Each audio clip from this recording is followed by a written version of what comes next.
저희 더치커피를 드시는 분들이 아주 좋아합니다. 단골 손님들은 매년 여름이나 아니면 겨울철에도 계속 주문해서 드시고 사 드십니다. 그 이유가 온도가 좋을 뿐만 아니라 여러 가지 이 추출의 상식적인 원리들을 제가 잘 만들어서 아주 좋은 최적화된 수율과 농도로 녹여나는 이 커피를 만들 때 가능한 것이죠. 이 가루의 굵기는 여러분들이 사용하는 이 커피를 다지는 통에, 담는 용기에 그러한 조건들을 몇 차례 해보고 스스로 여러분들이 머리를 써서 생각해서 방법을 만들어야 합니다. 간혹 저희 단골 분들을 몇 분께서는 더치커피 내리는 용도로 저에게 커피를 갈아달라고 요구합니다. 제가 처음에는 갈아서 고생스럽더라도 한번 해보세요. 어떤 분은 물 빠짐이 안 된다 또는 너무 빠진다, 이런 조건들에 대해서 본인이 고민하지 않아서 그렇죠. 고민하면 해결이 됩니다. 자, 그 다음에 이 용기에 커피를 담는 층 아래 위에 어떤 부분들은 보면 어떤 메이커들은 천으로 만든 것들을 냅니다. 이 천으로 된 것들은 오염의 문제가 있습니다. 말려 햇빛에 말리든지 아니면은 다시 끓여서 냉장고에 차가운 물에 담아서 물을 수시로 갈아주거나, 사실 이 더치커피는 찬물이기 때문에 아주 예민한 과정을 신경 써야 합니다. 그렇다 보니까 실제 천이나 이런 것들을 필터로 쓰는 것은 제가 사용하지 않기를 권합니다. 또 어떤 경우에는 세라믹, 유리 뭐 이런 것들을 하는데 실제 커피 가루들이 막으면은 거의 몇 번 사용하고 쓰지 못하게 됩니다. 그래서 제가 이 가루층 위 아래를 종이 필터를 쓰라고 권합니다. 여러분들이 핸드드립을 하는 종이 필터에 그 위아래 부분을 살짝 종이 필터를 그래서 그어서 가위로 잘라서 밑에 받쳐주고 또 위에 받쳐주고, 때로는 물 빠짐이 너무 빠르면 한 2장 받쳐도 됩니다. 그것은 얼마든지 융통성 있게 여러분들이 조화를 맞추면 되죠. 그래서 종이 필터를 깔고, 또 종이 필터를 깔 때도 종이 필터를 뜨거운 물에 헹궈서 씻어주고 깔고 위에 덮어주는 게 좋습니다.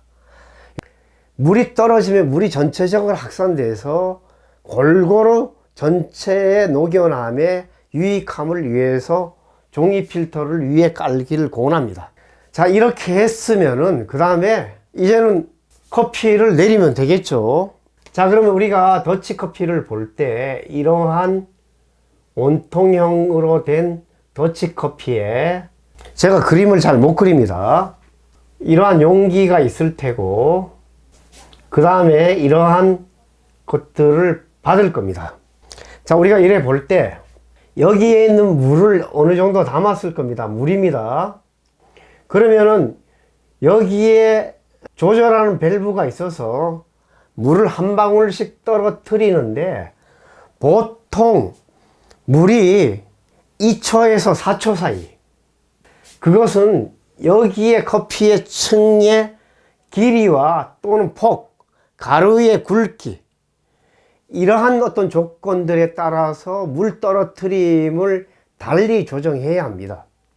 가루를 투과해서 서서히 투과를 될 텐데, 여기서 중요한 한 가지를 또 팁을 알려드리겠습니다. 네 번째, 커피층을 불림을 해줍니다. 3시간, 5시간, 10시간을 내리는데 뭘 또 불림을 합니까?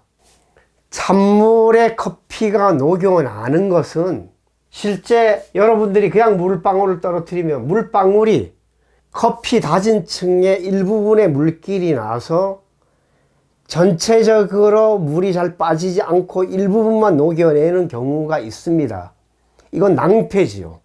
커피를 100g 넣었는데 100g에 실제적으로 물에 녹여나는 것은 50g, 70g, 80g이라면 나머지는 손실이 있는 온도가 됩니다.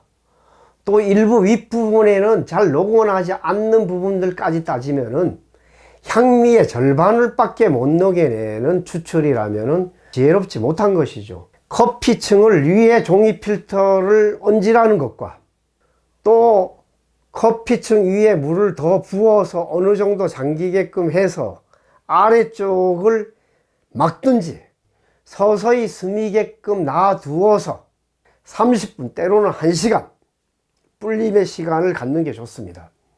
그렇게 해야만이 풍부한 향미가 그 100만 개나 되는 세포방을 500조각, 1000조각, 때로는 1500조각을 냈다 할지라도 스며들면서 전체가 세포방 조각 하나에 수십 개의 세포방 공간에서 커피 가루가 물에 스며들어 빠져나오는 과정을 겪는 것이 이 오랜 시간의 찬물에 의해서 만들어지는 것입니다.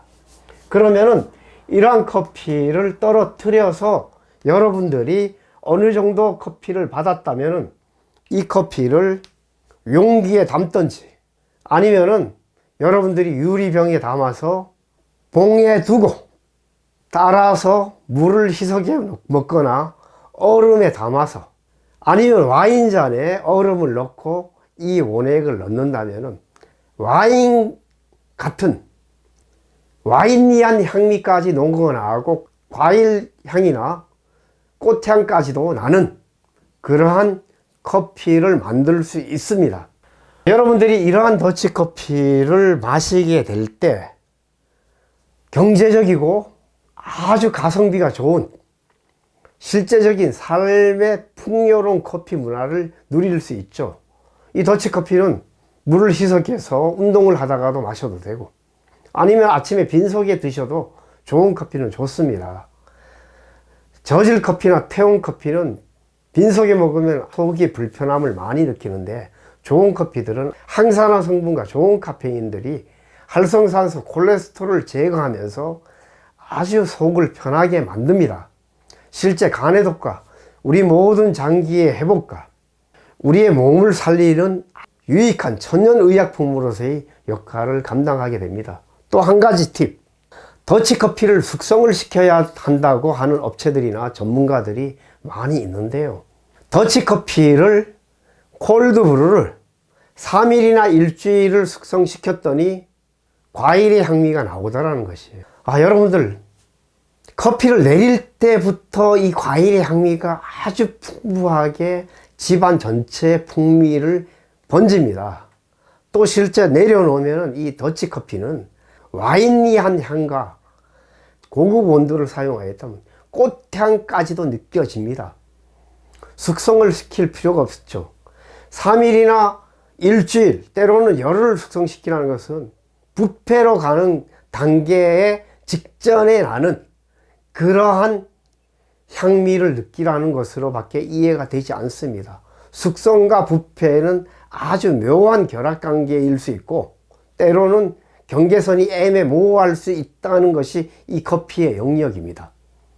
이러한 커피를 숙성이라는 말로 애매모호하게 호도하는 그런 이야기에 현혹되시지 말고 내려서 바로 맛있는 커피, 단 유통기간이 때로는 일주일이나 2주, 3주, 한 달이 될 수도 있습니다.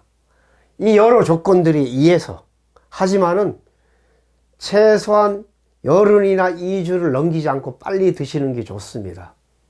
빵이나 커피나 상하지 않는 것들은 문제가 있습니다. 좋은 품질은 상할 수밖에 없습니다. 자, 오늘 더치커피를 가정에서 직접 내려서 믿을 수 있는 커피를 드시려면 좋은 온도와 또 좋은 물, 또 이 아주 청결한 과정을 거쳐서 제가 지금 말씀드린 이런 과정을 통해서 유익을 누리시길 바랍니다. 도움이 되셨다면 구독과 좋아요 또 함께 공유하여 나누어 주셔서 심정을 식어서도 맛있는 커피가 유익한 강의를 계속 할 수 있도록 도와주시기 바랍니다. 예, 감사합니다.